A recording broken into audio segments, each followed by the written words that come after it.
Este viernes nos acompaña desde el Instituto de Antropología de la Universidad Veracruzana, Lucero Flores Nájera, que nos va a platicar un poco acerca de la charla que habrá la próxima semana en las tardes de ciencia y que será precisamente sobre las lenguas indígenas en México. ¿Qué tal, doctora? Bienvenida a Voz Universitaria. Tlaxcalcamati, Ashton, niña Nemixtlapaloa, y Camic Paquilistli, Neno Toca Citlali Xuchimica Mexicano, Juanica Castilla Sequista Lucero Flores. Juan Neneni Tequiti, un paite en el Instituto de Antropología, trabajo en el Instituto de Antropología, y bueno, muchísimas gracias por el espacio. Pues gracias por acompañarnos y por darnos además estas palabras. Platíquenos un poco acerca de esta charla que habrá y cómo podemos estar al pendiente de esta charla sobre las lenguas indígenas en México. Sí, el tema es sobre las lenguas indígenas en México y es va muy de acorde con la celebración. El 21 de febrero es declarado por la UNESCO desde 1999 como el Día Internacional de las Lenguas Maternas, y entonces pues va muy acorde con esta fecha, y en este tema lo vamos a estar platicando el día martes 22 de febrero a las 17 horas y va a ser transmitido por el Facebook de Sábados de Ciencia. Y entonces en este tema vamos a ver la gran diversidad que hay en México, porque debemos sentirnos orgullosos como mexicanos de que el país ocupe el 8º lugar con mayor diversidad en todo el mundo, y vamos a ver cuántas lenguas se hablan en México, dónde se hablan y cuántas personas las hablan. Doctora, buenos días, buenas tardes. El tema, pues, siempre ha sido relevante en México desde siempre, y el tema de las lenguas indígenas, y que haya espacios, cada vez más espacios para hablar de esto, para reconocer la riqueza que tenemos y para reconocer que existen aún, que ahí están, que no se fueron y que no son una cosa de libro de historia ni nada de eso, que se abra un espacio en este ciclo, pues, que es dedicado a la ciencia. También es una cosa que me parece relevante porque se piensa en las lenguas indígenas como una cuestión de antropología que es como aparte, ¿no? No tiene nada que ver con la ciencia y eso, pero es una ciencia como tal. Que se abran estos espacios y que haya espacios en este tipo de contextos científicos para el estudio, la reflexión, el reconocimiento de las lenguas indígenas, qué significa y qué beneficio puede traer para el estudio y para la gente en general que pueda tener acceso a este tipo de información. Sí, es muy importante porque, bueno, en México hay que recordar que no hay una lengua oficial. El español, aunque es utilizado, digamos, en todos los contextos, no es la lengua oficial en México. Legalmente, tanto el español, las lenguas indígenas y las lenguas de señas son lenguas nacionales. Esto quiere decir que se debería utilizar tanto en el ámbito jurídico, en el ámbito educativo y en el ámbito de la salud, estas lenguas igual que el español, con el mismo estatus. Entonces, que las personas que hablamos una lengua indígena podamos tener acceso a todos estos espacios en nuestra propia lengua. Entonces, esto pues digamos que está legalmente establecido en la Ley General de los Derechos Lingüísticos en 2003 y también en la Constitución y en tratados internacionales, pero digamos que en la práctica estamos muy lejos de llegar a este punto. Entonces, y debido a esto, bueno, también es muy importante, y como bien lo mencionabas, es una ciencia porque recordemos que cada lengua nos abre una perspectiva al mundo, es una manera de entender, de convivir y de vivir en el mundo.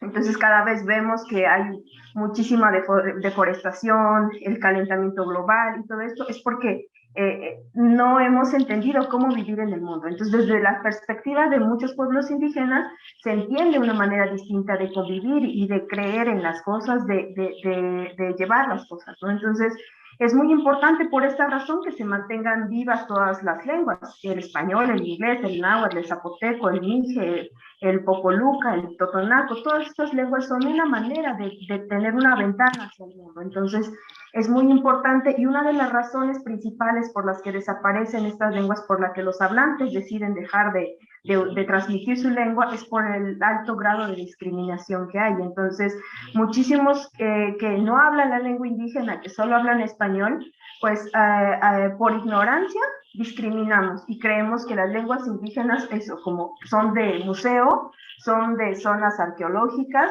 y no, ya no tienen ninguna función, o son a un nivel de dialecto porque no llegan a ser una lengua. Entonces, se ha utilizado mucho el término peyorativo, e incluso los mismos hablantes dicen, bueno, yo hablo un dialecto, yo ni siquiera llego a hablar una lengua, o sea, porque no tiene el estatus del español. Y eso es un gran error y una gran mentira, porque todas las lenguas tienen una gramática, se pueden escribir, podemos hablar de la ciencia, podemos hablar de todas las cosas que nos rodean. Entonces, tienen el mismo estatus que el español, no son dialectos en el término peyorativo, que se utiliza el término dialecto, son lenguas al igual que el español. Entonces, es muy importante que la gente reflexione sobre estos datos y podamos pensar en qué acciones, como personas que hablamos español o que hablamos otra lengua, podemos hacer para contribuir al mantenimiento y fortalecimiento o revitalización de estas lenguas indígenas. Doctora, y justamente las políticas públicas no están fomentando eso. En las defensorías, por ejemplo, en materia penal, judicial, civil, no hay acompañamiento. En los servicios de salud tampoco hay este acompañamiento. Y bueno, pues en la educación también hay estas limitaciones. ¿Qué pasa con estas políticas públicas si hay incluso legislaciones aprobadas de forma local, de forma nacional? ¿Qué es lo que está faltando? Sí, bueno, digamos que hay como indicios de apoyo, porque hay varias instituciones encargadas de estas políticas, de promover políticas, ¿no? Como el Instituto Nacional de Lenguas Indígenas, o en el caso de Veracruz, la Academia Veracruzana de las Lenguas Indígenas, por sus siglas ABELI. Entonces, el punto es que debe ser una cuestión de múltiples disciplinas, que múltiples instituciones, tanto en la institución llamada gobierno, como en la institución llamada sector educativo, como la misma sociedad y también los propios hablantes de las lenguas, debe ser una colaboración para generar de verdad estas políticas. Por ejemplo, hay un padrón que se llama Pinal, ya no me acuerdo, el nombre, es un padrón de traductores e intérpretes, y ya hay traductores e intérpretes en varias lenguas. Sin embargo, en las instituciones jurídicas que lo requieren, no hay la disponibilidad económica de pagar esos servicios, porque como cualquier servicio se tiene que retribuir a las personas que ofrecen este servicio, pero no la hay. Entonces, la queja que hay de muchos traductores e intérpretes es que pues quieren mi servicio como que es de manera gratuita, como que piensan que no requiere un trabajo realizar este servicio. Entonces, hay mucha falta de apoyo económico y a estos traductores que ya están formados, que ya pueden entrar en servicio, pero no hay la disposición de las instituciones para llevar a cabo estos procesos, o sea, de retribuir el servicio.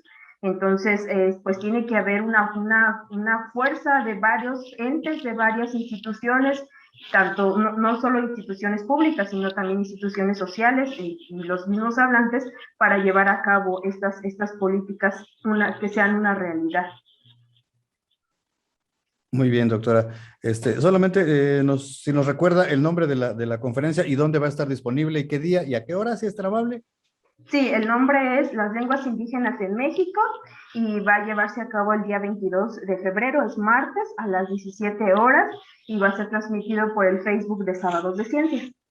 Y va a quedar disponible ahí también para quienes no se puedan conectar, puedan revisarlo y puedan ver y podamos reflexionar juntos acerca de qué es lo que podemos hacer, porque siempre decimos, las instituciones son las culpables. No, pues los hablantes son los culpables. No, pues la sociedad son los culpables. Y cada uno debe tomar responsabilidad y ver de qué manera podemos contribuir, aunque sea mínimamente, a este fortalecimiento de las lenguas. Perfecto. Doctora, ¿a qué público está dirigida esta charla? Y cómo podemos seguir, además, su trabajo dentro del Instituto de Antropología. Sí, está dirigido a todo público, va a ser de una manera muy amena, con términos muy sencillos, para que la gente pueda acceder a esta información. Va a estar como muy dinámica, vamos a hacer muy interactiva la charla, pueden preguntar en cualquier momento. Y de todas formas, también ahí mismo voy a dejar algunas ligas de interés para que quienes quieran ahondar en el tema puedan hacerlo desde sus dispositivos. También hay muchos materiales en lenguas indígenas, lugares donde se ofrecen cursos en lenguas indígenas para quienes estén interesados en aprender una lengua como segunda lengua. Y mi trabajo lo pueden seguir en la página del Instituto de Antropología. Ahí está mis ligas de cómo seguir mi trabajo. Perfecto. Pues muchísimas gracias, doctora Lucero Flores Nájera, por acompañarnos en Voz Universitaria e invitarnos a esta charla que será este martes en las tardes de ciencia. Sí, Tlazolcamati. Tlazolcamati quiere decir gracias literalmente en español, pero digamos, de una traducción libre al español es gracias, pero literalmente en náhuatl es Tlazoctla es amar y Mati es saber. Entonces, saber amar o saber respetar es gracias en español. Gracias. Muchísimas gracias.